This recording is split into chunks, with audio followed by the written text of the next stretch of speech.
Hello my dears, I'm very happy to introduce you to my little forget-me-not special dates or birthday book. And this is an accordion folded little book with these nice thick covers that opens into all of these pockets, each of which has a little card inside for recording your special dates. And you can turn it over and you have writing space and these beautiful little forget-me-not fairy illustrations throughout. It also opens up into one great big long frieze both ways like that. So here are all my bits and bobs cut out. I've reverse printed my pages with the pale blue backing. It's a really pretty colour, works really well. And I've reverse printed my little note cards with the pale aged paper backing.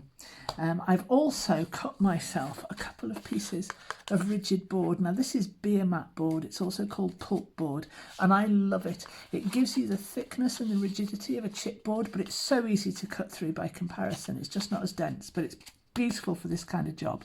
And I've also got my cover papers here and my little sentiments. Right, let's get stuck in. You might wonder why some of these things are upside down. That's going to become clear as we progress. So you've got January up to April, and then you've got May up to August, and then you've got September up to December, and we're going to stick them together like that. But I'm not going to begin that way. No, I'm not. I'm going to crease my pages first of all. Now each page, mine are too long to fit on my board, I'll have to do those manually. I'm going to crease between every month, and there's a little line there for you to follow, and you're also creasing the tab at the end here as well. So I've got those. I'm going to stick these together now. Don't quite need my little board just yet. So beginning with January, I'm going to go and I'm going to glue on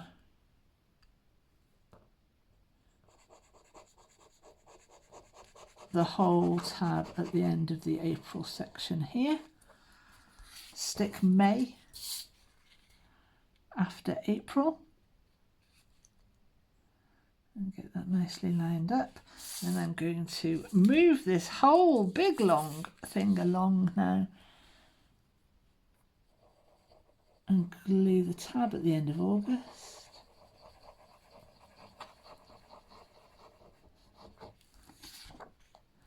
Underneath September. And line that up just nicely. And now I have got this great lovely long frieze, and I need to crease where the pocket meets the actual page. The glue's still wet, I'm trying to work it over there. Right, so with the back of my craft knife now, I'm going to run down this entire length with my ruler and just keep moving it along.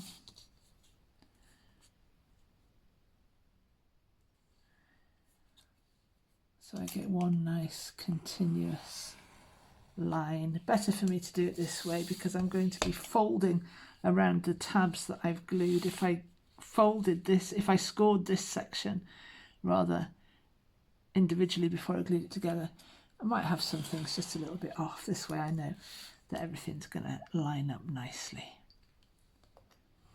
There we are. So with that creased, I can lose my cutting mat and I can fold this section upwards. And now my little bits that were upside down are no longer upside down, and look how beautifully that blue goes with these pages. It's so pretty. There we are. I've got these pages that I can write on or leave blank. They're beautifully decorative. I'm going to begin now by manhandling this thing so that I'm folding my pocket and my page in as one. And I'm going to pay more attention to where this is sitting than I am to my creases that I've made, so I might make some tiny little adjustments to make sure I don't go off as I begin to zigzag fold this long sheet of paper that I've made. There we go. And just keep going and going.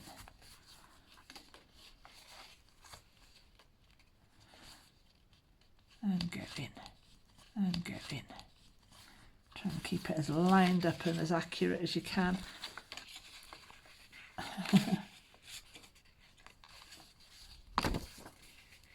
Sorry about the video angle there, guys, with this piece of paper flying past your faces every couple of seconds.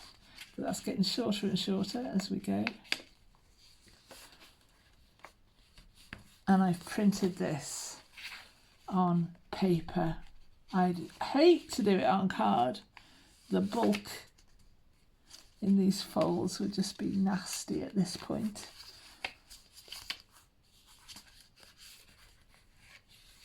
And there we go. We are folded there, and it looks lovely. And these folds also mean that our pockets don't need gluing. Let's get a card here and pop one in. It's the wrong one, but never mind. Because the folds keep the pockets secure like that. They look really great. Okay, let's get the cover made. So here's one of my pieces covered already, and to measure your pieces, I'm not going to give you dimensions for these because depending on your print settings your size might be ever so slightly different, and I don't want it to be off for you. Mine was just over 6 centimeters. I'm working in millimeters today, guys, so sorry if you're in inches. It makes no difference really. So I'm just going to measure a few millimeters either side, as you can see there. Top and bottom, these are square. So once you've got your measurement slightly larger and you've got your piece of board, you could easily use any kind of like cereal board or anything like that. If your board's a bit thinner, you could glue a couple of pieces together because it's nice to have a sturdy finish. And to cover my cover, I'm going to glue all over one side and stick my piece centrally on the reverse of my paper here. Now you'll notice that I've got on this one, I've got 2 little lines over here and these slightly chamfered edges, and that happens quite naturally as a result of this technique. In other book covering we might decide to cut that section out there, but because I'm working on paper and I quite want this kind of effect, I'm happy to go with it. So what I'm going to do first of all is glue a good margin all around my piece of card here, and then I'm going to fold over one of these corners so that it's at 90 degrees to the other edges, and then make a little fold there, open that up, and you can see which bits are without glue. So you can go ahead then and pop a little bit of glue, just roughly, doesn't have to be exact, on your other corners here. And you want to encourage this to go tacky because it's a lot easier to manage when it's tacky. And then once it's tacky, of course, you need to work quite quickly. So fold over your corners, really pull that corner in nice and tight, get it at 90 degrees, get a nail in there and squish that down so that you're taking account of the depth of this piece of board. And it's nice to have a nice chunky cover on these little things. I think it feels and looks really lovely. So all the way around with your nail, sticking these little triangles down as you go. So again, pull that in to 90 degrees, make a little crease down the thickness of your board with a nail or a tool if you'd rather a tool.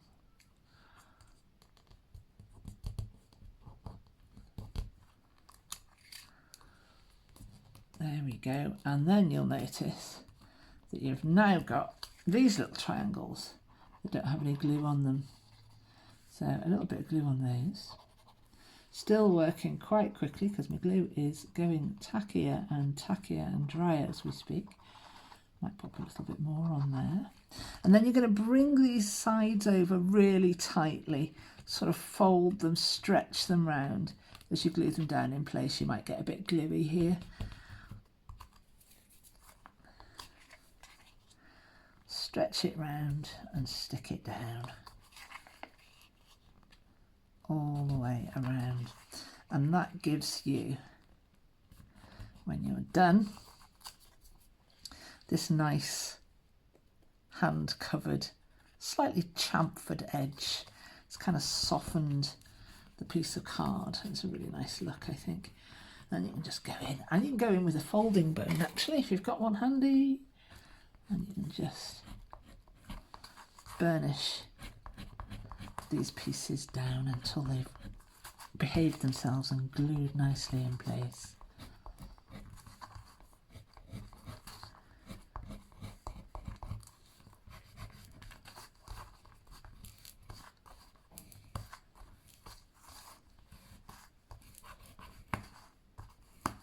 There we are, and there you have your covers. And to stick this whole thing together, you're going to go onto the reverse of January, which you'll see is blank, and we're going to glue all over the back of January. Nicely up to the edges. I don't often spread this glue, but today I shall. I'm going to centralise January on the back here and stick it down. Oh, it looks beautiful. You see, and this little bit of a slight overlap here, didn't want too much. It covers up most of this corner really, really nicely, and you've got a really nice finish here. Looks really well. Check, I've got it central. Still got a little bit of wiggle room here. There we go, that's looking really nice. I'm excited now. Oh, December, look, I've put an image on the back of December. Didn't mean to do that. We're going to cover her up. Never mind. So covering up this lovely little fairy girl here. Sorry about that, guys. I'm sure you'll see her again. I love these forget-me-not images. I'll make a point of featuring her for you elsewhere. So we're gluing all over the back of December. Same thing again. Take your other cover and centralise and stick. And flip that over to see if we're nice and lined up on that side and central. Looking good. And then I fold the whole thing up together. Just give it one final check to see if it's sitting nicely together. Wiggle it about a little bit if I need to. And there is our little finished accordion book. January, February, March, April, May, June, July, August, September, October, November and December. And then on the reverse we've got all of these pages here, which are little writing spaces, little decorative, little lovely pages. And then I can stuff this now. Look how this looks like that when it's all standing up. Looks lovely. Looks great as a display piece. Either way round, because you've got these lovely images on it. Oh, I love these little things. And now to stuff. I did have these in order. So I've got January going in there. I can ink my edges for these. I haven't done so far. March, February seems to have gone AWOL. There she blows. There's February.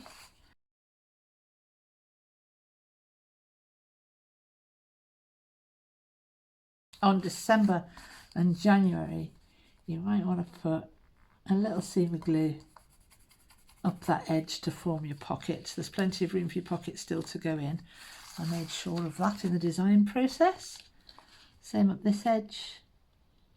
Narrow little seam of glue just to keep that shut.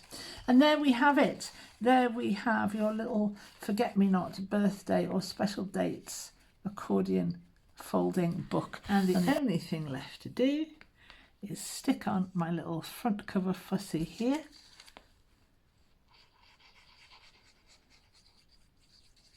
You could, if you like, print out another page that contains the nice forget-me-not of the mommy fairy making the dress for her little fairy girl. You could use that as a cover if you wanted. So pop this on. And you've got a couple of choices here. I've got special dates, I've got birthday book, and I've got forget-me-not. I'm going to go with special dates.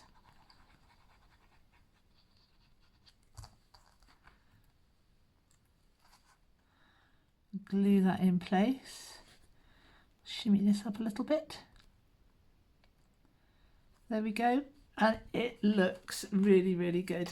Now I'm going to ink my edges of the book just to give me a little bit of extra definition here, and that finishing touch really does.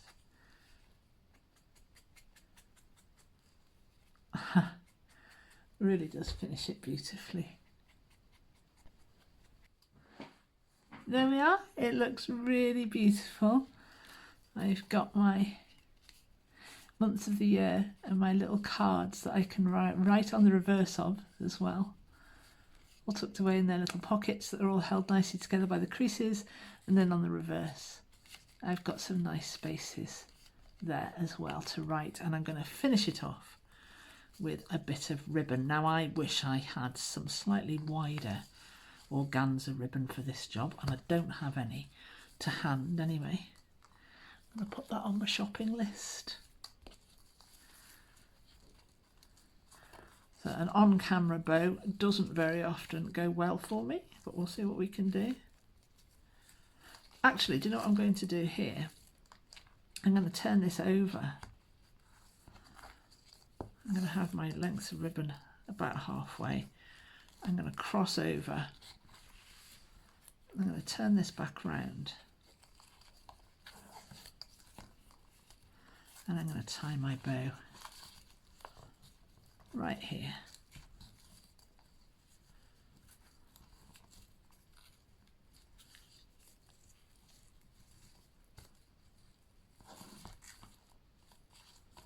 There we are. I've got some excess I can do without there. And there it is, your little special dates book, all wrapped up in a little ribbon. And to undo it, just take it apart and do what we need to do on the inside. I'm really pleased with that, folks. I hope you love it. Make a fabulous little gift for somebody. Have fun with it, and I will see you next time.